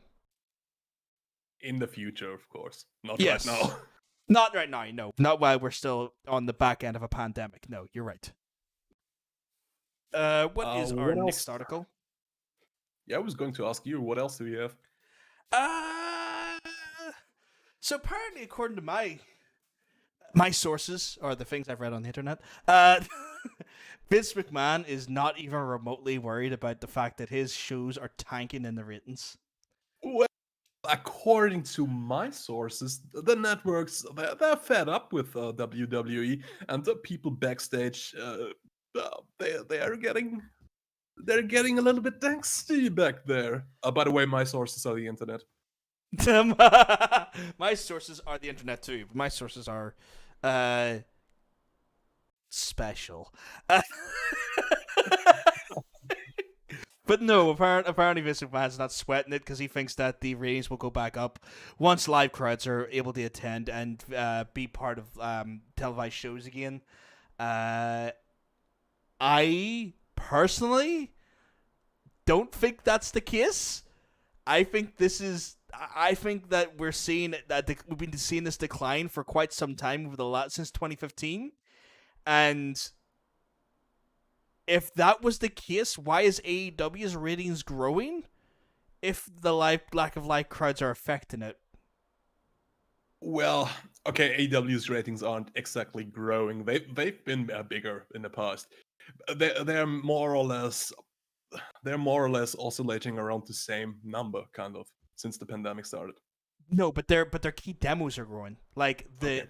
the key demos are growing, and WWE's are shrinking. Here we go again, Mr. Demo God. Blah blah blah. Demo, demo, demo. I will give them credit. They did not harp on the demo god stuff too much this week, and I was thankful Yep. for that. Yeah. But we can see that in those key demos, there is growth going into AEW, and there is losses being drained out of WWE. There's a very clear sign that they're going in two different directions, and I don't believe this is a lack of crowd thing. I think this is hot-shotted angles that don't make sense, like Mysterio having no eyes. Just throwing that out there. Well, I need to stand up for WWE a little bit. I believe their ratings will improve when they let fans watch again, because I believe for a lot of TV fans, it makes a big difference if there's a crowd or not, and it's a whole different experience. And I think they will get better ratings, but I don't think they will recover to the point they've been pre-pandemic. We'll see, and I definitely think there's definitely going to be the surge of excitement because crowds are back. I'll give you that, but I worry that they are still taking their creative, tossing it in a blender and pureeing it to the point where it's so bland it doesn't make sense and tastes a little bit of everything, including crap.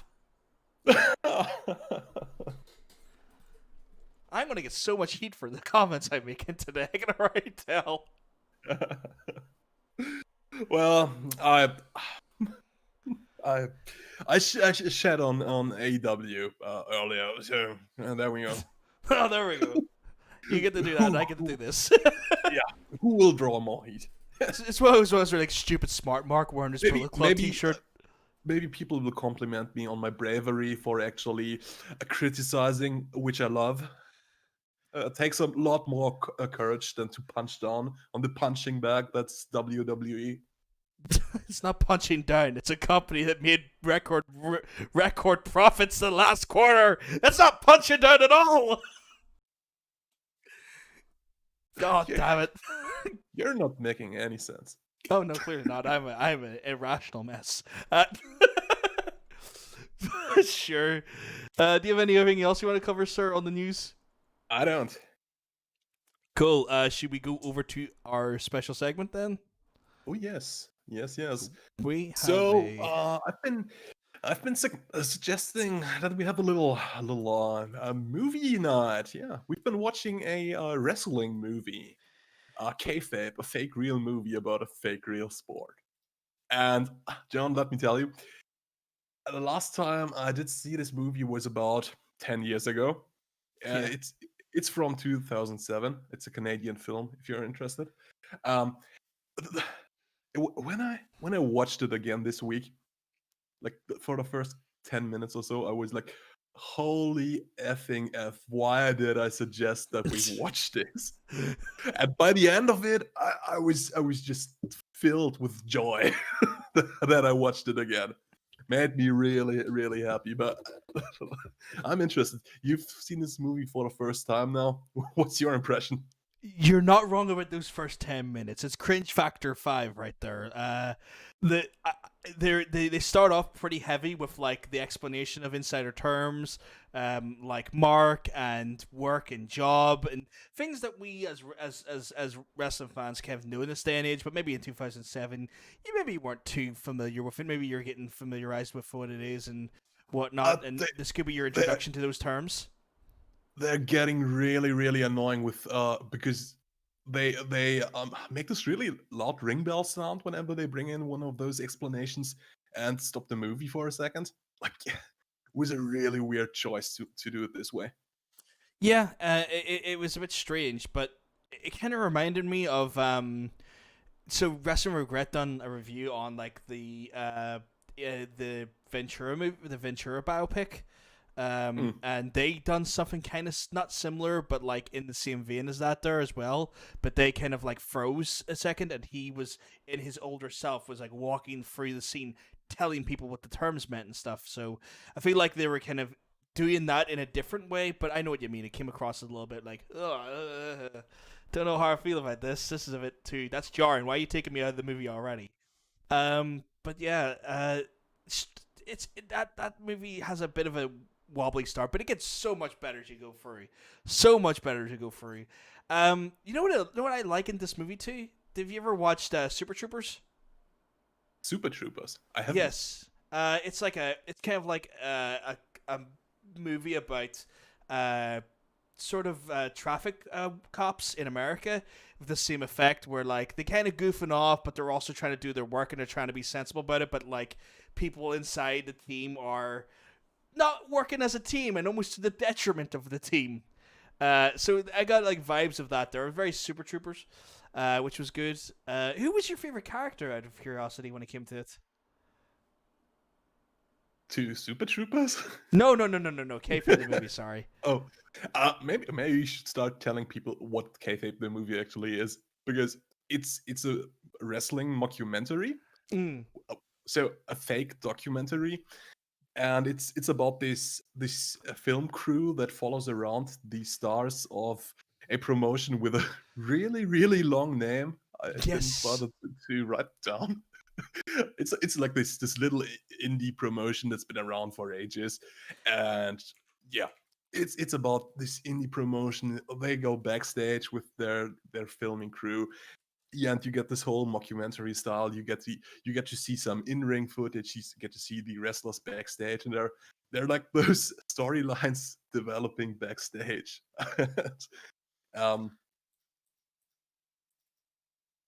Okay, I think that's the premise of the movie. So you said something there that caught my attention as well. They kind of talk about, they kind of allude and have a lot of references to real life wrestling in there. One of the references is that apparently the the promotion has been going for like 80 or 90 years, which is quite clearly a jab at the NWA, because it's been going for like near 100 years or so now as well. There is like on commentary, there's a Randy Savage, Jesse Ventura, Hogan amalgamation of a man who Okay. does some of the worst commentary I've heard. You got that right. Yeah. Also, I just double checked to fact check the promotion's name. It was the TCICWF, which is the Thank you. Tri City International Championship Wrestling Federation. Thank you. What a mouthful. Well, yeah, you got this guy Marco Payne. I took him for a Jesse Ventura because the whole Bravo thing and the way he talks, like Hulk Hogan ripped all of that from Jesse Ventura. I felt like his And- cadence, his voice was a little bit macho man-y. Uh, eh, hmm. But didn't Jesse Ventura talk like this too? No, he was more a bit more cleaner with his voice. He wasn't like ooh, he was like quite clean with his dialect, Ventura. Like he had more of like he used to before Bobby Heenan was taken over, like he used to call out Mean Gene for not Mean Gene, sorry. He used to call out God damn, why can't I remember his name now? But he had like a cleaner delivery and was kind of like the I'm just forgetting names on the spot now after I've just said them 2 seconds ago. Bobby Heenan-esque style tropes before Bobby Heenan was doing it. But I felt like he was a little bit cleaner. Like I felt like Jesse Ventura was a bit cleaner in his delivery on things. The interesting thing is the other announcer. I got maybe Joey Styles vibes. Yeah, glasses, suit, timid for the most part, but then would come off with something a little bit like oh my god's moment, like little moments like that there. He actually did some good play-by-play. Yeah, he did some tape play-by-play. We have like a bunch of characters. Like we have the core focus of the movie is around technically the heel of the movie, not the heel of the movie, but the heel of the division, and that is God, what's his name again? The Rocket. Yes, the Rocket. Yes, so we have that. He's kind of like the he helps the promotion under the actual promoter, who is a massive, raging, alcoholic, real scumbag promoter. And let me tell you, Al Thompson. yeah, Al Thompson, my favorite character, because he's just a piece of S word, and I love him for it. And I love that the cheap wig they put on him. And like, did you notice he plays Marco Payne, the Jesse Ventura guy? He actually plays both of them. Does he? I didn't even notice that. That's incredible. Yeah, they really did a great job distinguishing those two characters. That was incredible. Like you said, this Al Thompson, he's this little vindictive, sweary guy, like this grizzled old veteran. He's chain smoking. Like in every shot he's in, he has a cigarette in hand. It's just, and he's just belligerent as well. Just incredibly belligerent. Then we have the actual villain of the movie, or at least the perceived villain in my mind, which was Steve Justice, who kind of tries to undermine a lot of Randy Tyler's stuff. So he kind of, anytime Randy tries to like do things right, he's there trying to get himself over, almost at the detriment of the promotion. He does things that makes matches so much heavier, makes matches not happen because of what he does with his shenanigans backstage. Just kind of scuppers the promotion left, right, and center. And then you have the interesting thing there is like really the story about this, because like you said, you have the biggest heel of the promotion, the Rocket Randy Tyler, and the biggest face of the promotion, Steve Justice. But like backstage, their roles are reversed. And the interesting thing is, we later learn in the movie those two broke into the business together, and they were like a tag team for an eternity, had a lot of wacky gimmicks, and were like best friends. But then like Steve Justice, like they said, he broke into the show. He got a gig on like one of the big promotions, never say the name outright, and he got really high on his fame. And Yeah. yeah, that's basically what drives him. He thinks he's the big name. He's too big for this little indie promotion. And in reality, he's not even the best person in the ring. But, Randy kind of just keeps putting him over just to kind of satiate him, to keep him happy about it. And you can just tell that Randy's just doing his best to keep the promotion on. Even though the promotion at this point, like what we learned for the events of the movie, is that the promotion is sinking and there's like 2 shows left. And despite everything going wrong, Randy is putting his heart and soul into the promotion. I would almost say he's like the Tommy Dreamer to Al's bloody Paul Heyman. He at one point Al just goes MIA because he walks in his daughter banging one of his recruits and just isn't seen, the rookie, and he isn't seen for 2 weeks. And so we have like Randy trying to like keep everything together and trying to make sure that he's doing these shows and getting them as much as he can out of them, even though Justice himself, bloody Steve Justice, is just scoppering him every 2 minutes, like just doing everything he can so underhandedly. We have a wonderful cast of side characters, though. We have Tomahawk Jacques, which is like the Canadian, French, Irish, Native American wrestler, which is just the most confusing gimmick in the world. Yeah, he's really hard to understand because he speaks like this French, Canadian, English accent type, and like it seems like the other wrestlers don't really understand him. The crowd doesn't really understand him, and he constantly complains that it doesn't matter what he does, he can't get over. He can't get over. You have this really, really great scene at the last show when he gets into the ring and this is whole a Native American shtick, tries to cut a promo, tries to get the crowd to react, does the Hulk Hogan thing, but it's like silent. You could hear a pin drop, and it's like this super embarrassing scene, but it's still funny. It's funny in the awkward way, and it's like the one thing you don't want as a wrestler. Like, you can get booed, that's one thing. You can get like cheered, that's one thing. But if you can't elicit any reaction out of the audience, you're just crap. Like even if you're like a babyface and you're getting booed like a heel, at least you got them acting, at least you got them reacting. But no, it's dead silent for him. Right. And the interesting thing about his story arc is, well, after every show, they meet in the bar to have some drinks, and Steve Justice mocks him after every show for not being able to get a reaction. And after the last show, he finally snaps. He gets up and he just starts yelling and screaming at Steve Justice, and everyone starts looking at him. They start clapping. That was your best promo. Yeah.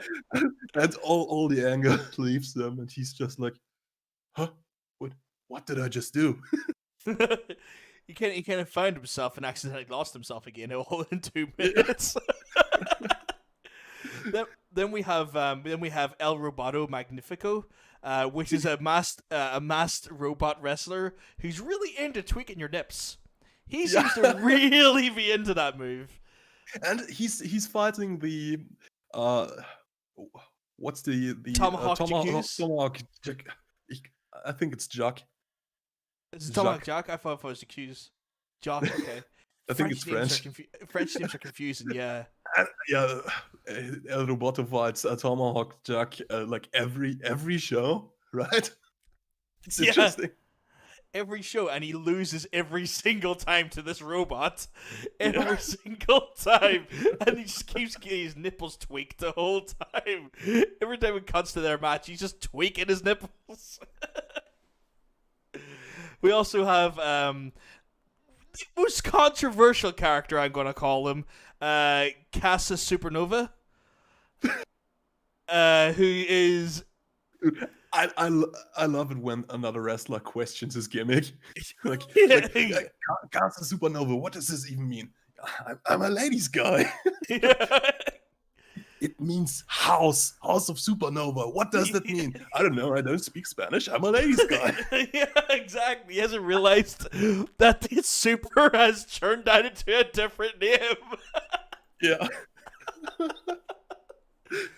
This is really questionable arc where he's just the most inappropriate man in the world, and it plays.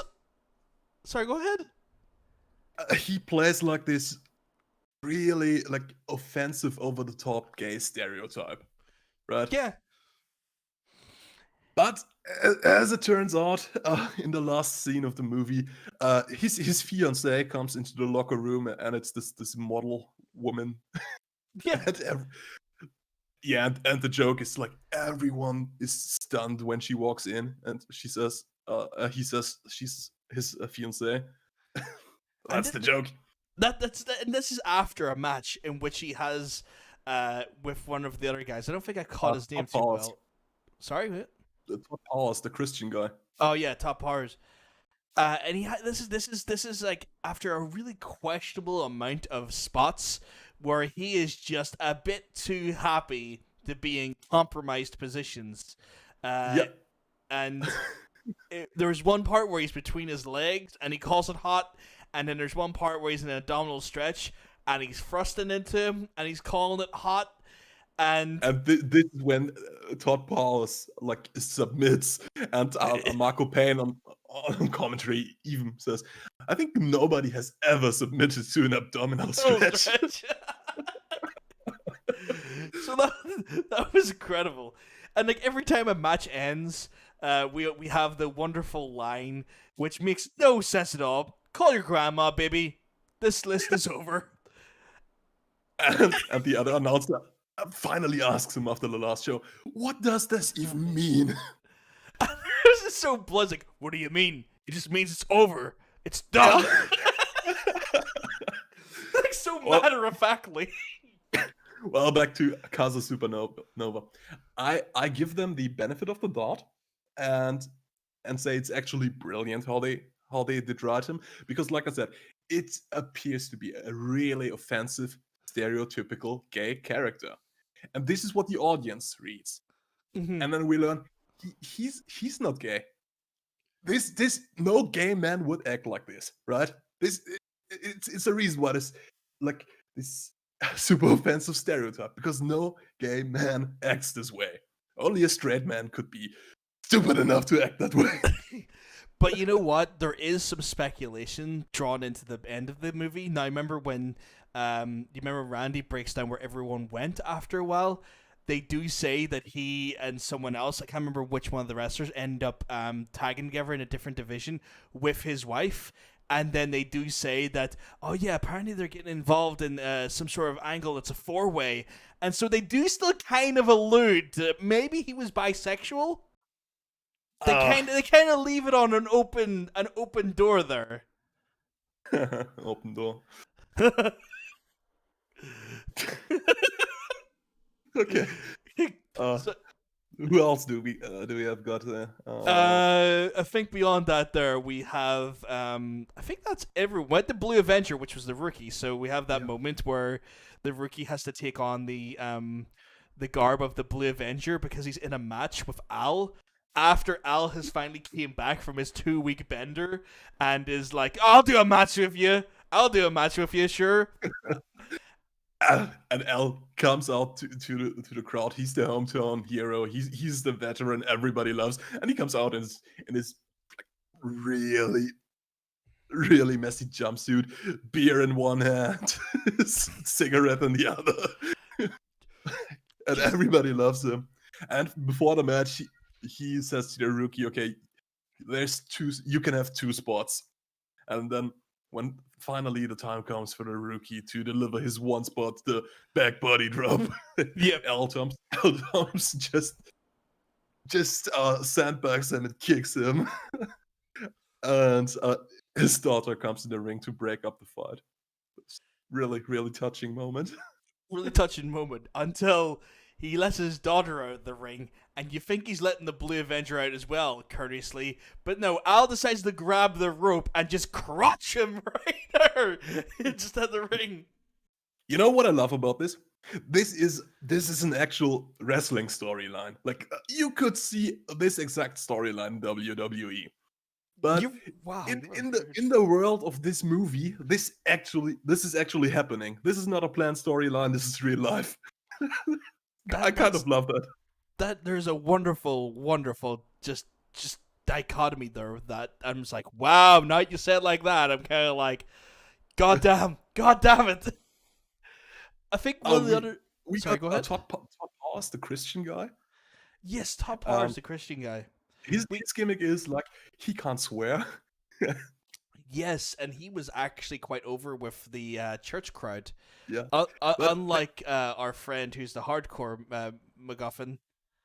Well, let's stay on Todd Powers for a little second there, because like he's got this little backstage promo where he talks about not swearing at the other people give him a shite about it. But it's really funny to listen to a grown-up man using all those little phony non-swear words in place of swear words. Oh yeah, he's like heck and darn or something. Like he was like heck and frick and frickin'. He's got a whole list of them. A lot of phony stuff.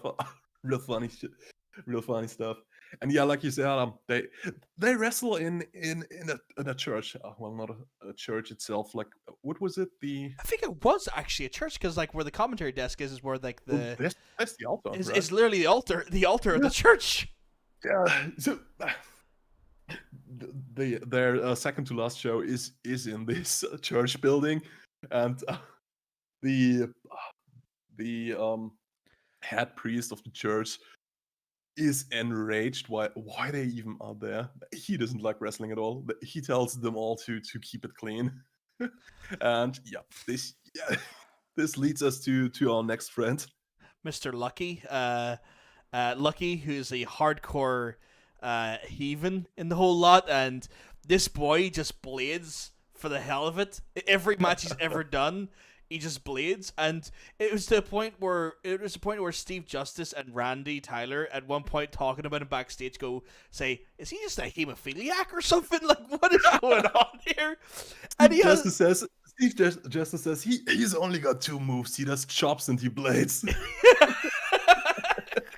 How can you have a match with him for 10 minutes? And then they have this wonderful moment where like he's having this interview, this really candid interview with the team, and he's like, "Oh yeah, I'll show you how I do it." It's like, "No, we don't want to see." "Oh no, I'll show you how I do it all the time." And he just gashes himself, and the fake blood is just poured down like rivers, like just like circa like 2003 with like Eddie Guerrero, just blood just gushing down, just all over his face, and he's like. "Oh, it's okay," and it just gets progressively worse to the point where he just has blood in his mouth as well. Like his whole mouth is runs. It runs all over his face, runs in his mouth. And he's like, "Oh yeah, that is a lot. That is a lot. Yeah." He just looks at the interview team and goes, "Do you have a towel?" It's like, "No. Why would we have a towel?" He has at the final event, he has a match against the Idaho Assassin. It's this other hardcore wrestler. And before the match, Lucky has the best promo ever. It contains the sentence, "I may not be a potato baron like you."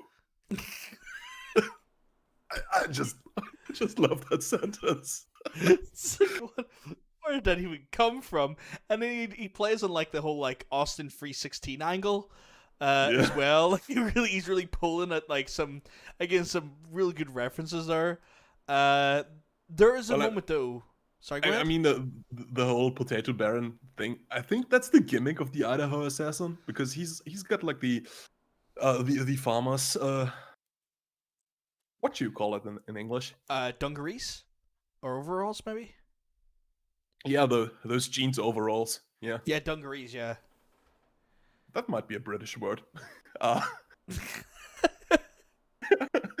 Yeah, and I think his gimmick might be a man named the Idaho Assassin is a potato baron.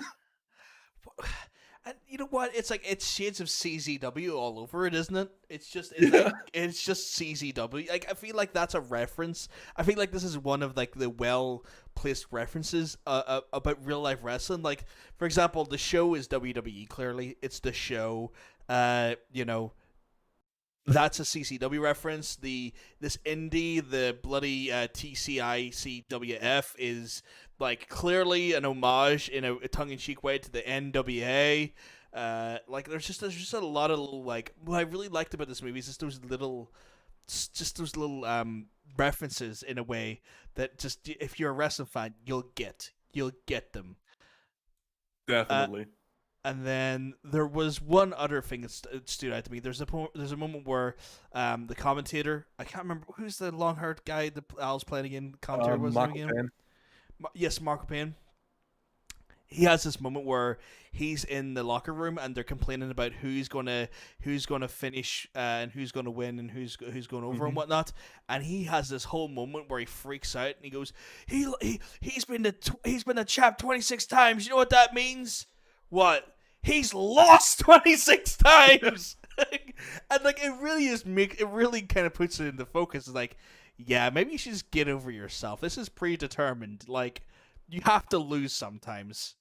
You have to, you know? And I thought that was quite poignant because, like, I feel like even us as fans sometimes get really upset that people get buried. But that kind of shows you, like, yeah, if you don't, if someone gets buried, know how easy it is to unbury them. Have them win 4 matches in a row. You can just do it. You write the script. It just takes that. All you got to do is flip the script. And I feel like that was kind of a shot against fans who get too annoyed by burials. And don't get me wrong, burials sometimes suck because we know what that can do for people's careers. I read that a little bit differently. I read it as wrestlers buying in too much into their characters. Interesting. Okay. Because like you said, I mean they do the job. They get taught how to do the job. They know it's a job. But they buy so much into it that they start to argue about wins and losses. Yeah. I feel like I feel like we've both seen the same thing from a different perspective. You saw it from the wrestler standpoint, and I saw it from the fan standpoint, which I think is quite an intriguing little little dichotomy there. Yeah, yeah. You know, God, wow, what an interesting sort of divergent path there. But like that scene kind of that caught me off guard. I was like, oh wow, maybe we do have to kind of look at how burials are. Like again, we have a right to be annoyed when our favorite wrestlers get buried because sometimes it's done not for business reasons but malice, and I think that's where you have the right to be annoyed for it. Oh but yeah, definitely. but sometimes we just got to remember that they can't win all the time. Otherwise, what's the point in winning if you don't lose to make the stakes make something sense? So I thought that was an interesting little thing there. That's something that kind of caught me off guard. And I was like, all right, then okay, I get this. This makes sense. Is there any other parts of the movies that stood out to you that kind of you want to elaborate or jump in on? I mean, I just want to watch it again and like talk for I don't know 3 hours about it because by the end I was remembered I was reminded why I loved this movie so much back then. It's really a love letter to wrestling by people who really did understand what they were making and what wrestling is. Mm. Like you said, a lot of little references, little in jokes you can pick up. It's it's quite a funny movie. Actually, the in ring action they show is surprisingly decent for a little indie movie. Yeah, And like the guys are taking proper bumps. yeah, and what's interesting is that the guy who plays Steve Justice, Michael Roselli, was actually the stunt coordinator for a lot of big Hollywood movies. Really? Yeah, Okay. let me Didn't know let that. me. I got it prepared somewhere. He did stunts for uh, Fantastic Four: Rise of the Silver Surfer, X-Men. Uh, I had some else. X-Men 2, I, Robot, Dreamcatcher. uh, some Uwe Boll movies, Postal and Oh Far Cry. jeez. But yeah, Oh jeez. but I mean, like X-Men, iRobot, those are big movies. He Yeah, did they're stunt coordinating for them. they're huge Um, movies. and I just want to talk about the acting a little bit because some of the acting isn't really that great. But let me tell you, for this little indie movie, and they got people who had to wrestle and act. They're actually quite decent, and some of them are actually good. Yeah, like I mean, we don't normally see this level of actual working inside a movie about wrestling, or even like even a biopic, because there has been some biopics of wrestling that have not been done by WWE and whatnot, and it's it's the level of actual bumps being taken and the types of bumps that I was very impressed by. I was really impressed by it, and there, even though the acting's not great, there's a charm to that. There's a charm to it, which is nice. I do feel like we need to say though that if you are watching, if anyone wants to watch it, they can actually watch it. It's completely on YouTube. It's been made available for free on YouTube back in like September 2016 after the original website for the movie went down. So you can watch it on YouTube. You don't have to spend any of your hard-earned cash. That's how we watched it, and you'll be supporting obviously the people who produced it by watching it on YouTube as well. And what's interesting, the estimated budget for this movie is 50,000 Canadian dollars. 50,000 isn't really much when you consider how many people are on the cast, the film crew you need, a sound guy, you need someone to edit this, all the locations they had. Just look at the crowds they got for their shows. They actually have a decent amount of people there. It's They kind of impressive how many people were involved in making this. Yeah, like their last show in movie actually has bigger crowds in WWE at the minute. So so fair play to them. Sorry, I just had to get that one in. But yeah, no, Yeah. like I'm really impressed by that. 50 grand budget's nothing, especially in a movie. Yeah. It's like So camera rental alone can cost you like 5 grand. Yeah. Yeah. They must have gotten a lot of the allocations for free. The crowd must have been all volunteers, friends and family of the people involved. And you know what? Fair play. Like I mean, it's passion projects like that Yeah. that really kind of hit you better, like hit you harder in the right way, because there is a Yeah. charm to that. So on the mockumentary scale, Kayfabe gets 5 stars out of 5 from me. I would give it a 4.5, definitely. Only reason I say 4.5 is because there is times where I didn't enjoy like the first 10 minutes, and then there was also like I was a little bit uncomfortable with the amount of blood that was coming out of Lucky's face at that point. I was laughing until the point where he was like drinking it almost. I was like, oh, I'm gonna be a bit sick here. But it was effective. But like again, I'd say 4.5 because it was incredible, but I don't think it was perfect. When I think God tier mockumentaries, I'm thinking Spinal Tap. It's the Spinal Tap of wrestling mockumentaries. I will give you that. I will give you that. Well, sir, I don't know about you, but I think that is us pretty much done for today. What do you think? Do you have anything else you'd like to cover off? That's a wrap, guys. Again, guys, if you have enjoyed this podcast, know what you can do? Well, let me tell you what you can do. You can hit the subscribe button. Also, likes. We love it when you hit the like button. Makes us all happy inside. That way you don't miss out on the podcast as it goes live. We are live every week on a Friday from 6 o'clock UK time, 7 o'clock Central European. When it comes to America, I can't remember, but you can put it 1 p.m. Eastern time. 1 p.m. Eastern time. Thank you very much, Freed. On top of that, there you can also find a podcast in other formats across the internet. Who would have believed it? It's a podcast that actually has, a pod nature to it. You can find us on places. Let me tell you where. You can go to you go to Podbean, iHeartRadio, Spotify, Deezer, all these great places that you get your podcast from. You can get it from there. We got you covered. You damn right we do. Top of that there, guys, we also do put out clips of the week during that are segmented parts of the show, that's just in case you can't watch the full show but you want to see some of the best segments. We try and cut them up and get them out there for you in bite-sized formats throughout the week. So again, if you can't stay for the full podcast, or you may have missed something and you can't sit for a 2-hour podcast because it's a long enough podcast, check out the clips. We got them there for you. It's tasteful bites of Powerbotch goodness, just delivered to you in little chunks, little delicious chunks. Anyway, I'm going to throw it over to Freed here so he can tell you all the lovely rest of information, because I've been just jabbering on for a bit too long here. Guys, I'm hungry. I want dinner. Get me out of here. Well, Get me out of here. The man's hungry, so we're going to let him get on. You can catch Freed, though, occasionally at twitch.tv/Freed_1. I'm starving. You can catch me in 2 different places. You can catch me at OdinPVG on Twitter, or twitch.tv/HPVG 5 days a week. Feed me more, John.